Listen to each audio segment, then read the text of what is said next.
Well, welcome back everyone to Hidden Treasure, and I'm Jimmy. And I'm Brad, and today we're going to be talking about deathbed.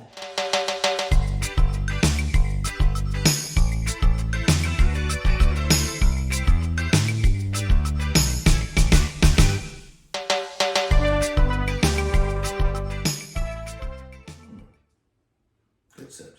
Yeah. So this subject came about from my son.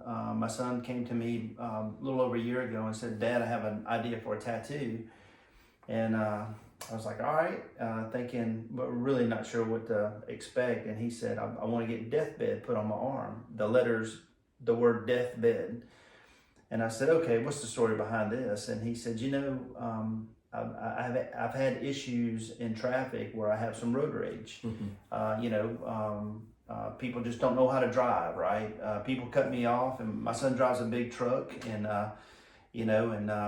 so sometimes even in a big truck, people aren't very courteous when they're driving. And so he said, I found myself getting upset, and then I would think about it later on, saying, I'm not sure why I got upset. That really wasn't that important, and it's something I wouldn't think about on my deathbed. Right. And I said, well, you're right. I mean, because when you're on your deathbed, and if you haven't experienced loss of a loved one, it's tough. It's very tough, especially if you're with them when they pass away.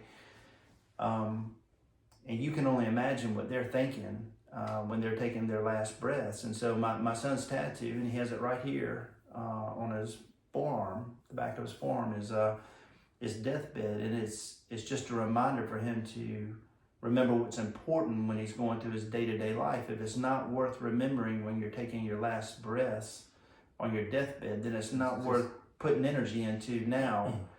And so Jimmy and I wanted to talk about that. So that's kind of the behind the scenes of that.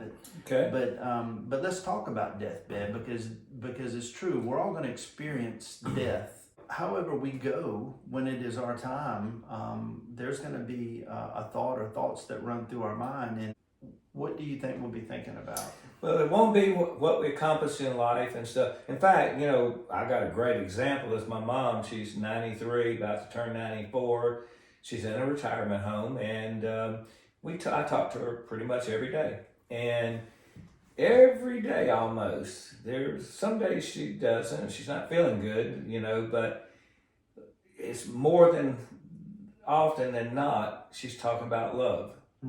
Stuff, she never talked about love when she was younger. Right. She was all talking about, what she was going to get for the house, what she was going to do this or that. And, but now she's focused on love, and she talks about, she's always talking about the family and the kids and wanting to know about them and stuff. And she's just more tuned in now than ever before to the things that are important. And because she knows, she's talked about it, she's at peace with it, she's ready. And she knows that she doesn't have much longer, and her health is failing, and so she's aware that her time is short and that she won't be around much longer. But she never talks about what she used to do. She never talks about when she ran her flower shop, she owned a flower shop, and how successful she was, and da-da-da-da-da. Nope, that's just something she never talks about. What she talks about is family. Right.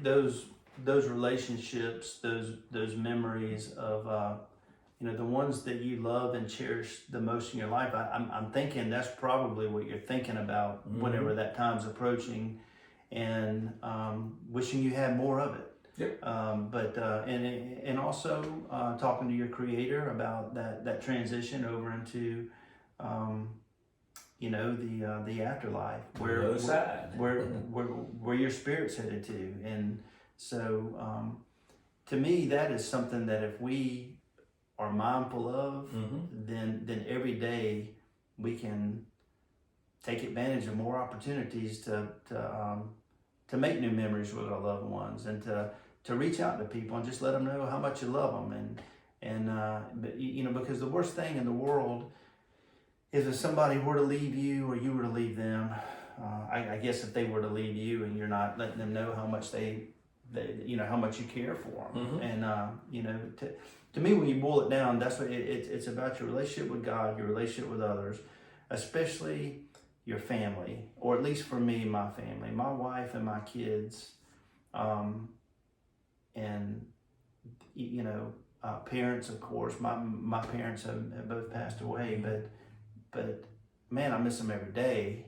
I mean, it almost seems like yesterday for both of them when they left this world. But that's what is important. I mean, it's going to happen too. Yeah. Death is inevitable.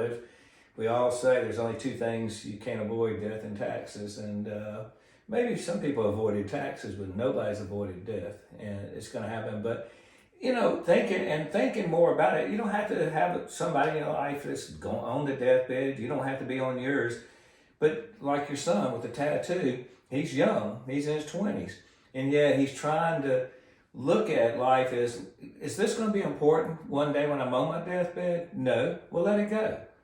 And that's a good, smart way to approach it. Thanks for that segue, because so that's the whole point of this is what's important. I mean, what's important to me is different from Jimmy, but our core values are the same, and we know what's even more important is knowing what's not important.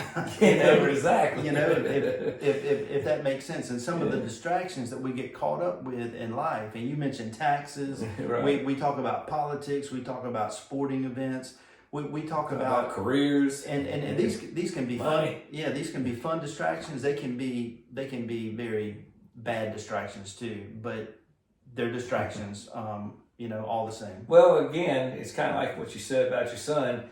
When he tattooed that on his arm, he wants a reminder of, like, when something's happening, like in the traffic, he can say, am I going to give two hoots about this on my deathbed? Am I even going to remember it? No. So let it go. Right. And that's one of the hardest things to do is let stuff go. And so really, that's a genius way to do it. And that's why, just think about things when you're struggling with something and you're grinding on it and you're upset about it, and just ask yourself, am I really going to care about this on my deathbed one day? No. Well, let it go. Just do not hold on to something you're not going to care about later on when life is near its end, because that means it's just not that important. It's not. It's just not. And that's just one technique of many different techniques, but it's a good one. It's your son wouldn't have tattooed that on his arm if it didn't help him. Right. Well, he recognized his emotions were getting the best of him, and so he found that. And would you say it's helped him? Yeah, he had a short fuse, mm-hmm. and he knew that was going to cause some issues if he didn't. So he's found it to be helpful, mm-hmm. as far as you know. Oh yeah, definitely. Now, I mean that's practice too. I mean, sure, of course it is. I doesn't mean that he's never going to get mad again in the traffic. Well, exactly. So I mean, we talk about the same stuff that you and I talk mm-hmm. about, and that we share here on the podcast, and it is just a practice mm-hmm. of trying to get better and put some things in. And so what Jimmy and I found is some of the things that we do. It's not rocket science. It's real simple. Anybody can do it anywhere, but it's just being aware of your thoughts. If the deathbed, concept helps you, use it, folks, because whatever works, because sometimes it's hard to be abnormal, think abnormal, let things go, don't let things bother you, when anger just kind of jumps on you without you thinking, and you're mad before you even know it. Whatever you got up your sleeve that you can use to help you calm down and breathe again and let something go, spray some Teflon on you to, so that it'll fall away, whatever works for you. Some people go to their happy place. I got a guy I've been talking to, and he says when he's starting to get upset, what he likes to do is think about being at the beach and sitting in the chair, relaxing, watching the waves crack and listening to them. And he says that takes him away from whatever it is that's got him uptight. So there's different ways to do this. But now that's something you might think about on your deathbed. It's how you used to enjoy going to the beach or the mountains and relax. And that's a pleasant thought. Right. So you want those pleasant thoughts big time. So, I think that's tell your son, I think that's a pretty cool tattoo. And hopefully this will help folks that are listening to this, because it's another thing I can use in my little arsenal of ideas to not get caught up in things that are not benefiting me. It's just to keep that in mind. Yeah, focus on the things that bring you that happiness and that joy and that love, that peace, and major on those. And, That's right. And minor on the others. try to discard that other stuff and keep it out of the brain. There you go. So we certainly appreciate you tuning in, and we hope peace, joy, love, and light will be with you always, and God bless you. Yeah. You gonna say it? I'm just gonna say I hope you'll have a great day. This is really awesome. Thank you for being with us, and we hope you'll join us again. Tell him you love him. And I love you, and I hope you keep coming back, We love you. and I hope this is beneficial. I really do. We do. We just hope it'll help you in any small way, and just keep practicing and start noticing the results. I guarantee you'll feel better, won't they? Yeah. But take time, and we're still working on it too. So come join us. Yeah. The water's fine. That's right. The water's fine. Until next time, God bless you.